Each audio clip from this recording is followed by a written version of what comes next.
जय जिनेन्द्र।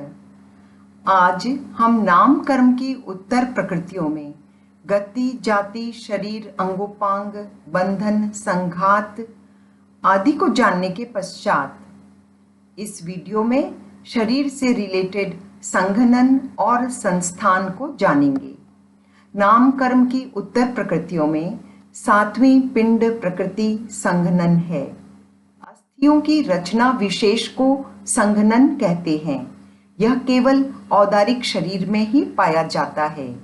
हड्डियों के शिथिल अथवा मजबूत बंधन होने से संघनन नाम कर्म का उदय होता है। यह 6 प्रकार का होता है। वज्र ऋषभ नाराच संघनन, ऋषभ नाराच संघनन, नाराच संघनन, अर्ध नाराच संघनन, कीलिका संघनन और सेवार्थ संघनन। पहला वज्र ऋषभ नाराच संघनन। इस नाम में वज्र शब्द का अर्थ कील है, ऋषभ का अर्थ है हड्डियों को लपेटने वाली पट्टी और नाराज का अर्थ है मरकट बंध। चलती हुई बंदर माता के पेट से जिस प्रकार उसका शिशु बंदर बंधा रहता है, वैसा बंध मरकट बंध कहलाता है।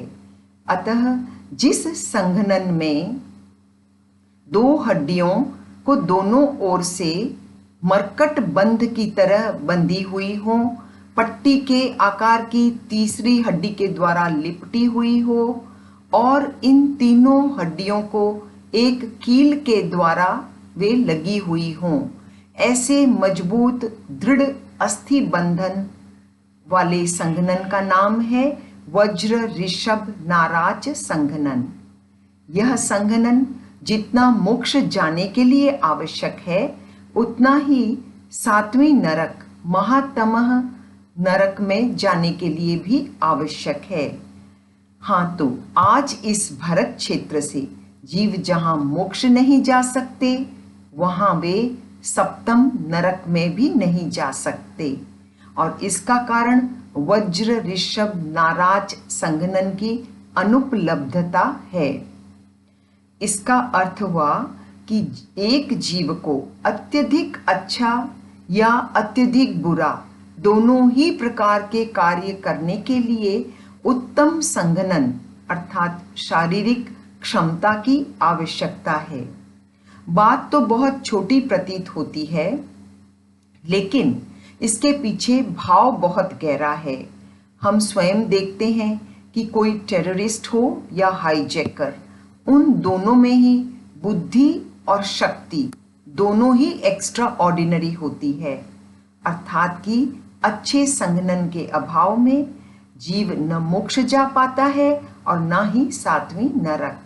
दोनों में ही शक्ति के बेस्ट संसाधन आवश्यक हैं। जैन दर्शन की न्याय संगता देखकर भगवान का केवल ज्ञान स्वतः पुष्ट हो जाता है। दूसरा ऋषभ नाराज संघनन। जिस कर्म के उदय से हड्डियों की रचना विशेष में दोनों तरफ मरकट बंद हो और तीसरी हड्डी का वेष्टन भी हो, ऐसे संघनन को ऋषभ नाराज संघनन कहते हैं। इसमें तीनों हड्डियों को भेदने वाली हड्डी की कील वज्र नहीं होता है। यह पूर्व कथित संघनन से कुछ शिथिल होता है। तीसरा नाराज संघनन। इस कर्म के उदय से 2 हड्डियों में मात्र दोनों तरफ से मरकट बंद हो और वेष्टन कील आदि का अभाव हो, तो वह नाराज संघनन कहलाता है। चौथा अर्ध नाराज संघनन। इस संघनन में एक तरफ तो 2 हड्डियों में मरकट बंद और दूसरी तरफ कील होती है। ऐसे संघनन को अर्ध नाराज संघनन कहते हैं। 5वां कीलिका संघनन। इस संघनन में 2 हड्डियां केवल कील से ही जुड़ी होती हैं और ऐसे संघनन में अधिक मजबूती नहीं होती है। 6ठा सेवार्थ संघनन। इस अस्थि रचना में हड्डियों के छोर परस्पर मात्र स्पर्श किए हुए होते हैं। ऐसे अत्यंत कमजोर और शिथिल रचना के कारण यह सेवार्थ संघनन नाम कर्म कहलाता है। 6 प्रकार के संघननों को जानने के पश्चात हम संघनन शब्द के अर्थ का विमर्श करें। जैन आगमों में एकेंद्रिय के संघनन माना गया है, जबकि कर्म ग्रंथकार कर्म प्रकृति पंच संग्रह आदि में एकेंद्रिय जीवों के संघनन को नहीं मानते हैं। आगम वांग्मय के अनुसार एकेंद्रिय से पंचेंद्रिय तक के सभी प्राणियों में जहां जहां औदारिक शरीर है वहां वहां संघनन है। सामान्यतया संघनन का अर्थ अस्थि रचना किया जाता है। एकेंद्रिय, द्विंद्रिय, असन्नी मनुष्य आदि कई अल्प विकसित प्राणियों में अस्थि का अभाव प्रत्यक्ष एवं विज्ञान के आधार पर सिद्ध है। ऐसी स्थिति में ऐसा प्रतीत होता है कि आगमकार के अनुसार संघनन का अर्थ अस्थि रचना तक ही सीमित नहीं होना चाहिए। उनके अनुसार संघनन का तात्पर्य कुछ ऐसा होना चाहिए कि जो पूरे औदारिक शरीर को व्याप्त कर सके। अस्थियां बाह्य निमित्त हैं और संघनन एक शक्ति है। इसलिए मुझे ऐसा प्रतीत होता है कि संघनन की परिभाषा के विषय में कुछ और अन्वेषण की अपेक्षा प्रतीत होती है। माना कि औदारिक शरीर वर्गणा के पुद्गलों से होने वाली संरचना संघनन है, तथापि ठाणंग सूत्र के स्थान 2 पर हमें औदारिक शरीर का वर्णन प्राप्त होता है। ठाणंग सूत्र के अनुसार एकेंद्रिय के 2 शरीर हैं, आभ्यंतर और बाह्य। उनका बाह्य शरीर केवल औदारिक ही वर्णित है। उनके अस्थि मांस शोणितबद्ध औदारिक शरीर नहीं होता है, जबकि विकलेंद्रिय का औदारिक शरीर अस्थि मांस शोणित युक्त होता है। पंचेंद्रिय का शरीर इससे आगे बढ़कर अस्थि मांस शोणित और उसके साथ शिरा और स्नायु युक्त भी होता है। इससे यह स्पष्ट है कि औदारिक शरीर भिन्न भिन्न प्रकार का होता है। संघनन के पश्चात हम संस्थान को समझें। संस्थान का अर्थ है आकार। जिस कर्म के उदय से ग्रहण किए हुए शरीर की रचना के अनुसार जीव व्यवस्थित और परस्पर संबद्ध हुए औदारिक आदि पुद्गलों में संस्थान माने आकार विशेष उत्पन्न होता है। इस प्रकार शरीर के सुनिश्चित आकार बनने में संस्थान नाम कर्म एक कारण बनता है। इसके 6 भेद बतलाए गए हैं। अतः जीव के संस्थान नाम कर्म के अभाव में शरीर का भी अभाव हो जाता है। तथापि संस्थान का जीव की आध्यात्मिक या मानसिक ऊंचाइयों को छूने में किसी प्रकार का रोल नहीं है।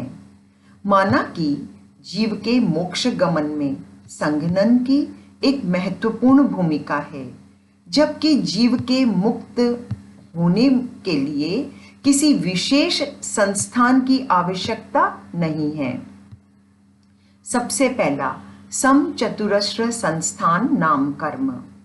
सामुद्रिक शास्त्र में बताए गए लक्षण और प्रमाण के अनुसार चारों दिग विभाग जिस शरीर के अवयवों के समान हो उसे समचतुरस्र संस्थान कहते हैं।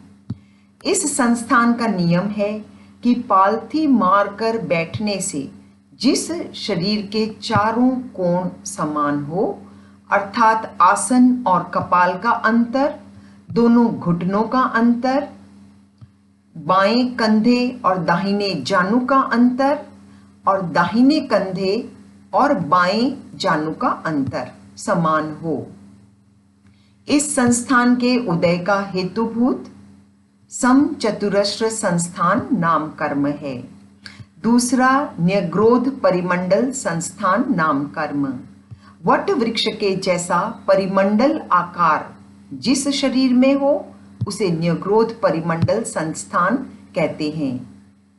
इसका अर्थ हुआ वट वृक्ष जिस प्रकार ऊपर से बहुत भारी होता है, पुष्ट होता है, उसकी शाखाएं, प्रशाखाएं, पत्ते संपूर्ण प्रमाण वाले सुशोभित होते हैं, लेकिन उसके नीचे का भाग उतना पुष्ट नहीं होता है, जिसे आप प्रैक्टिकल लाइफ में भी देख सकते हैं।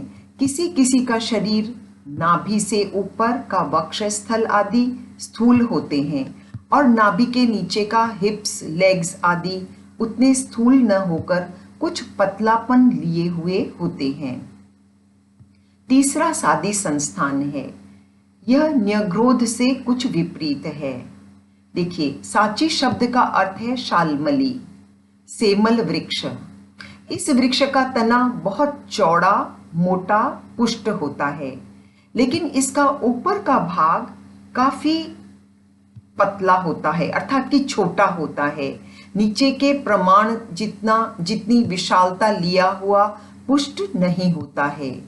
ठीक इसी प्रकार जिसके शरीर में नाभि के नीचे का भाग, हिप्स वगैरह ज्यादा प्रमाण में मोटे हों और ऊपर का भाग कुछ पतलापन लिए हुए हो, वह सादी संस्थान नाम कर्म कहलाता है। इसके पश्चात कुब्ज संस्थान। इस संस्थान में मस्तक, ग्रीवा, हस्तपाद आदि अवयव प्रमाण और लक्षण युक्त हों, किंतु वक्षस्थल और उदर आदि अवयव कुबड़ युक्त हों, उसे कुब्ज संस्थान कहते हैं। पांचवा वामन संस्थान। जिस शरीर में वक्षस्थल, उदर आदि प्रमाण के अनुसार होते हुए भी पूरा शरीर कद में वामन हो, हस्तपाद हीनता युक्त हो, वह वामन संस्थान है। कूर्मा पुत्र जो मात्र 2 हाथ की अवगाहना वाला था, उसका वामन संस्थान था और वह मोक्षगामी हुआ। इससे यह सिद्ध होता है कि मोक्ष गमन के लिए संस्थान का कोई विशेष रोल नहीं होता। जीव किसी भी संस्थान से मोक्षगामी हो सकता है, लेकिन संघनन नियत होता है। केवल वज्र, ऋषभ, नाराज संघनन वाला ही मोक्ष को प्राप्त कर पाता है। इसके पश्चात छठा है हुंडक संस्थान। इस संस्थान में शरीर के सभी अवयव प्रमाण और लक्षण से हीन और बेडोल होते हैं। इस प्रकार हमने इस वीडियो में संघनन और संस्थान को समझा। जय जिनेंद्र।